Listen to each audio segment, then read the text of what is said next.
Em 2015, 3.429 casos de dengue foram registrados em Mococa. Houve uma epidemia que resultou em 4 mortes. Situação que vem sendo diferente em 2016. Segundo dados oficiais do Centro de Vigilância Epidemiológica, no período de janeiro a maio deste ano, houve 261 casos de dengue.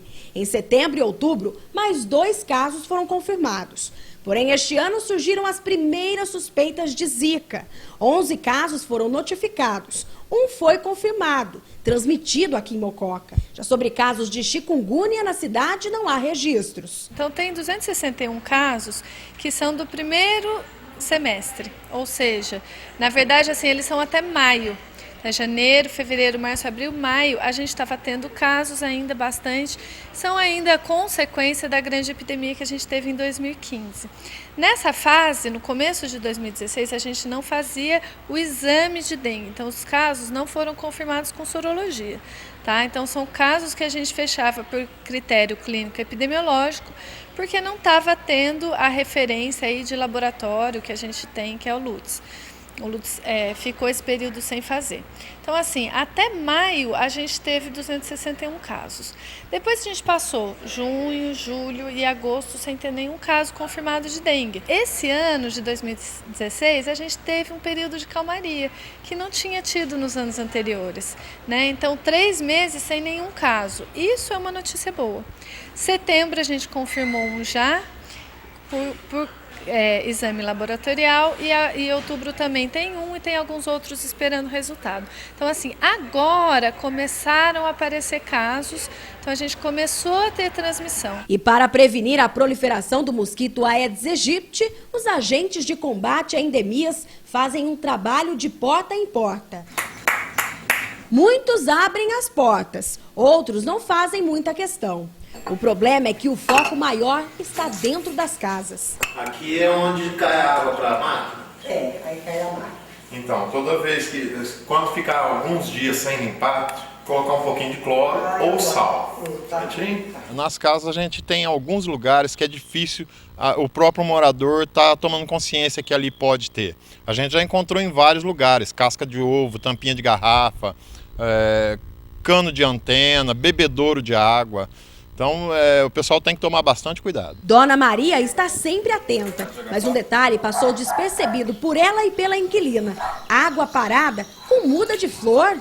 Agora eu nunca mais deixo muda dentro com água, assim, lá ficar aquela água velha ali dentro. E em muitas residências, as calhas são as vilãs dessa história. Olha só, com as chuvas e o tempo quente, nessa casa, as larvas ganharam vida. E um dos lugares mais preocupantes, onde tem muito criador do mosquito Aedes aegypti, é o cemitério, onde nós estamos agora. Só que, olha, esse ano a gente percebeu uma mudança. As pessoas estão mais conscientes.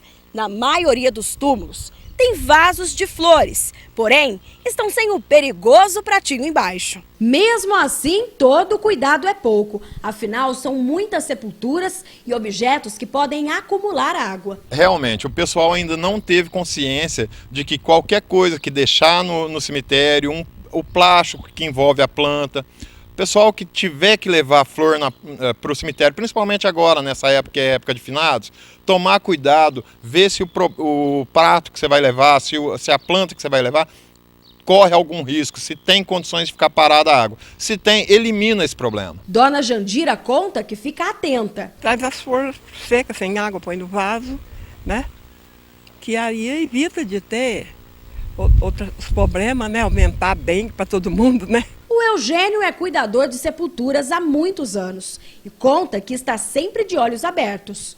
Sempre eu estou tirando os pratinhos de água do túmulo das freguesas, das clientes que a gente limpa, dos patrão.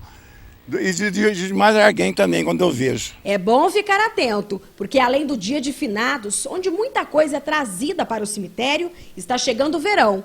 A chuva e o calor são a combinação perfeita para a proliferação do mosquito Aedes aegypti, que pode transmitir várias doenças. A gente pode confundir, em primeiro lugar, não dá para saber, inclusive o exame confunde. Então, o resultado positivo para dengue pode ser Zika, porque eles são vírus, assim, primos irmãos, muito parecidos.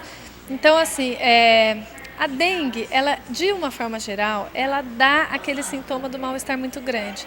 Então é febre, dor de cabeça, dor no corpo e a pessoa fica muito caída. Dá náusea, vômito, com frequência da diarreia. Então é uma doença que derruba. A dengue faz isso. O chikungunya também dá febre, dá dor, mas a dor do chikungunya é principalmente nas articulações, ou seja, nas juntas, todas elas, qualquer uma, mas então quando dá muita dor na junta, aí a gente pensa em chikungunya, então de uma forma geral. E depois pode dar uma doença crônica. Nas juntas, como não apareceu doença crônica ainda por aqui, a gente acha que chikungunya ainda realmente não tem circulando. O Zika, ele tem... Qual que é o problema do Zika? O sintoma é muito leve, passa rápido. Então não dá muito mal-estar, não derruba, com frequência pinta o corpo. Ou seja, dá esse exantema, às vezes mais exagerado ainda que o da dengue, pinta bastante. Então assim, e pode dar uma conjuntivite, que a gente chama, que deixa o olho só vermelho. Não é aquela conjuntivite que dá secreção amarela. Deixa o olho vermelho. Então essa é a característica principal do paciente com Zika. Ele tem um estado geral que é bom, muitas vezes ele consegue realizar as atividades dele, ir para a escola, trabalhar, fazer tudo normalmente, só que ele pinta o corpo e tem esse olho vermelho. Quando a pessoa tiver sintomas, seja de dengue, Zika ou chikungunya, que é outra doença, que parece, que confunde, ela pode procurar qualquer unidade básica